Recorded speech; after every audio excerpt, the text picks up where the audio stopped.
Kalispera. Geros popietės linkėjimai iš Kretos, iš vietos, kur yra vidury niekur. Tiesiog važiavau ir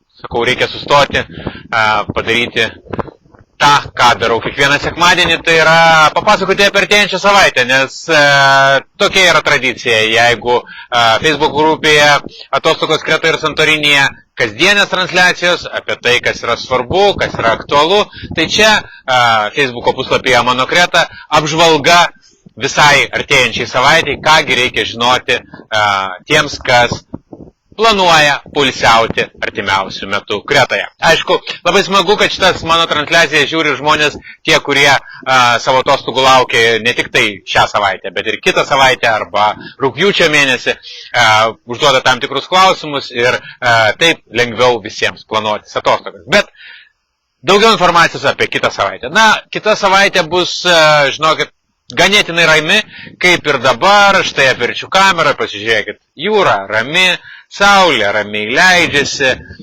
diena trumpa ir, na kaip trumpa, trumpesnė negu Lietuvoj. Daug kas stebisi, kad saulė taip greitai nusileidžia čionai, bet taip jau yra, kad viskas Kretoje vyksta labai greitai, mes esame arčiau pusiaujo ir dar kokių pusvalandis ir saulutė atsidurs už horizonto. Mėgaukitės tomis akimirkomis, tai saulėlydžiais ir nepramėgokite jų apskritai. Mano didžiausias patarimas jau persiritus saulei į kitą pusę, į kitą metų pusę po saulėgrįžos, nes mes dabar jau einam link rudens, dienos trumpin, nepramėgoti dienos Kretoje. Tai didžiausias patarimas, nes kažkodėl tai tingisi visiems keltis anksti ryte, kažkodėl tai pramiegama tos aukso valandos, kada jūs galite greičiau pravažiuoti Kretoje kažkur tai tolyn, kažkodėl tai norima atvažiuoti į kažkokią vietą ten, kur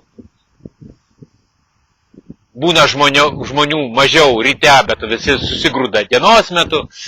Nepramėgokite dienos, atsikelkite anksti ryte, išvažiuokite grožėtis kylančios saulės spinduliais, pasilikite ilgiau, kad matytumėte gražius saulėlydžius. Patikėkite, na, dėl tokių akimirkų atvažiuojate, o ne dėl pusryčių ir dėl vakarienės, nes, na, užmušiantis tiesiog argumentas, kad, žinot, jeigu mes stebėsim saulėlydį ir liksime tam ir tam paplūdimy, mes negausim vakarienės. Arba jeigu mes išvažiuosim anksti, mes nepavalgysim pusryčių. Ką aš galiu pasakyti? Labai skanus pusryčiai vietinėse kepyklose. Juk atvažiuojat ragauti šitos šalies. Juk atvažiuojate mėgautis šitam šalim. Tai pabėkite nuo tų pusryčių, nuo tų vakarienių, kurie yra viešbučiuose. Taip, jie puikus kartais, bet patikėkite, keliaudami jūs galite paskanauti, paragauti ir pasimėgauti vaizdais, kur kas įdomesniais ir gražesniais negu savo viešbutį. Tai čia pirmas patarimas. Antras, nebijokite orų, nes daug kas galvoja, kad koks čia bus oras, kad bus karšta. Patikėkite, dabar šią savaitę nežada jokių sinoptikai pasikeitimų. Bus vyraujantis šiaurės vakarų vėjas, kuris ir dabar maloniai gaivina visus, kurie esate Kretoje. Nežadama jokių karščio rekordų, 32, maksimum 34, gali būti šiek tiek vakarų vėjo šią savaitę artėjančią. Tas vakarų vėjas gali atnešti šiek tiek drėgmės, ta drėgmė gali jaustis, bet tai nėra kažkas tai tokio, dėl ko reikėtų pergyventi būtent atvykus į Kretą artėjančią savaitę. Tikrai orai bus puikus ir jūs jausite lengvą briziuką, kuris ir dabar gena bangeles štai ten jūroje ir viskas puikiai atrodo. Jūra šiek tiek banguota, bet labai maloni ir maudytis yra pats tas. Tai tie, kas atvažiuos kitą savaitę, turės gražią graikišką vasarą ir tą graikišką vasarą labai linkiu visiems pasimėgauti. Kažkaip keistai visi renginiai sugriuvo į praėjusią savaitę, buvo be galo daug renginių Kretoje, o šią savaitę tų renginių nėra. Tai kągi, linkiu mėgautis štai tokių miestukų kaip Panormo, nes aš esu virš Panormo. Ramybę, pasivaikščioti po juos, įlysti kokius nors senamiesčius, pasižiūrėti, kaip viskas atrodo senamiesčiuose, nebėgti, nelėkti, o mėgautis tą ramybę, kurią jums dovanoja Kreta. Tokia bus kita savaitė, aš tikiuosi visiems. Gaunu klausimų ir dėl savo ekskursijų, tai tiesiog kitą savaitę mano ekskursijose vietų nėra. Aš jau dažnai kartoju, kad reikia dėl ekskursijų kreiptis iš anksto, bet padarysiu vieną tokį eksperimentą šią savaitę. Penktadienis bus Liepos 12, ar ne? tą dieną galiu pravesti ekskursiją. Bet su viena sąlyga, jeigu norit su manim keliauti, aš nepasakysiu nei kur keliausim, nei ką matysim. Absoliutus surprizas. Bet tądien galiu keliauti su kažkuria kompanija, kuri kreipsis į mane ir pasakys, norim keliauti būtent tokiom sąlygom. Absoliutus surprizas, staigmena kelionė. Nes kartais matau, kad kai kurie žmonės nežino, ko reikia norėti. Tai aš tos jų norus įsiaiškinu prieš kelionę, šiek tiek užduodu kelis klausimus, bet nesakau, kur mes keliausim. Šiandien dariau tokią ekskursiją, praktiškai. Nes uždaviau keletą klausimų, supratau jų prioritetus.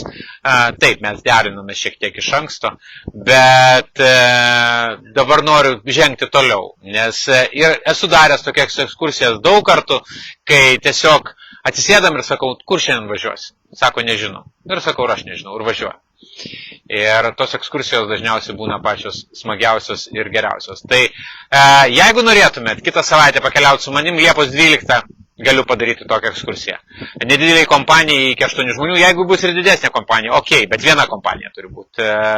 Tada yra visai kitas jausmas, visai kitaip keliaujam. Tai šansas ateinančią savaitę, Liepos 12, galite dėl tos savaitės dienos kreiptis ir mes galim pakeliauti kartu. Kitomis dienomis atleiskite, esu visiškai užimtas, viskas derinama labai iš anksto. Mano ekskursijos į Santorinį rytoj ir ketvirtadienį vietų nėra. Dėl Santorinio irgi kreipkitės iš anksto. Jeigu kažkas klausote šią transliaciją ir ruošitės keliauti į Kretą kitomis Liepos dienomis, ne artėjančią savaitę, o vėliau Liepos antroje pusėje, rugpjūčio mėnesį, labai rekomenduoju, ypač dėl Santorinio kreiptis iš anksto, nes Liepos 18 dienos ekskursijoje jau vietų nėra, Liepos 15 dienos ekskursijoje yra likę tik 4 vietos, dėl jų kreipkitės dabar, nemiegokit. Nes mano grupės mažos, jos labai greitai užsipildo, bet mes visai kitaip keliaujam. Ir tie, kas keliavo, jų atsiliepimus jūs puikiausiai rasite Facebook grupėje Atostogos Kretoje ir Santorinėje. Užeikite tenai ir jūs matysite, kokie yra atsiliepimai apie tas ekskursijas, kaip yra smagu keliauti mažoj grupiai. Tai jeigu planuojate ekskursijas Liepą, rugpjūtį, kreipkitės dabar.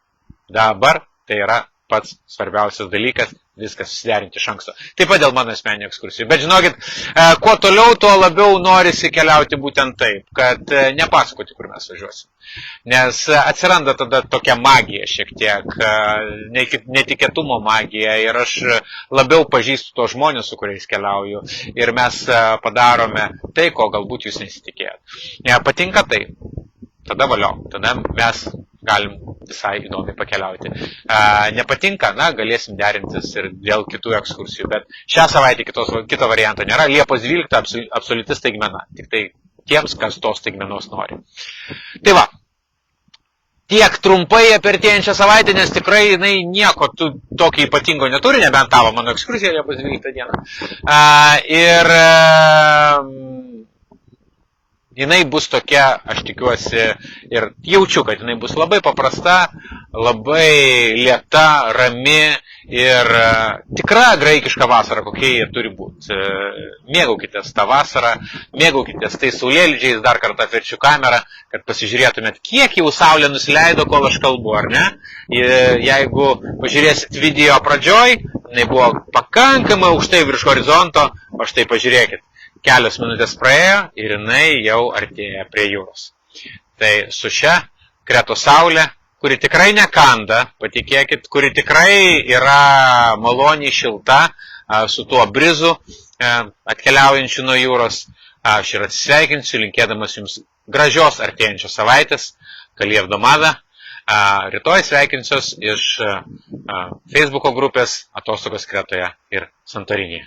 Tai, kad geros savaitės visiems ir susibendraujame geriausia, aišku, elektroniniu paštu manokreta@gmail.com arba per manokreta.lt svetainėje esančius užklausas, užpildykite jas. Na ir dar priminsiu, mano telefonas skelbiamas viršuje manokreta.lt svetainėje kairėje. Naudokitės juo. Tik tai, aišku, geriausia, kad tą darytumėt vakare po 19 valandos. Aš daugam sakau, paskambinkit man po 19 valandos. Kiek aš skambučių sulaukiu po 19 valandos? Mažokai. Nežinau, kodėl yra noras susirašinėti žinutėmis, kai galim daug ką įspręsti telefonu. Tiesiog. Tai yra taupimas laiko. Aš taupau jūsų laiką planuodamas jūsų atostogas, jūsų ekskursijas, jūsų įdomias keliones. Būkit geri, pataupykit mano ir Jurgitos laiką, mūsų laiką, nerašydami ilgų laiškų, o tiesiog paskambinami, ypač tuo atveju, jeigu mes paprašom. Paskambinkite. Viskasgi paprasta. Mes šnekamės visi gražiai lietuviškai. Ir mes galim dėl daug ko susitarti.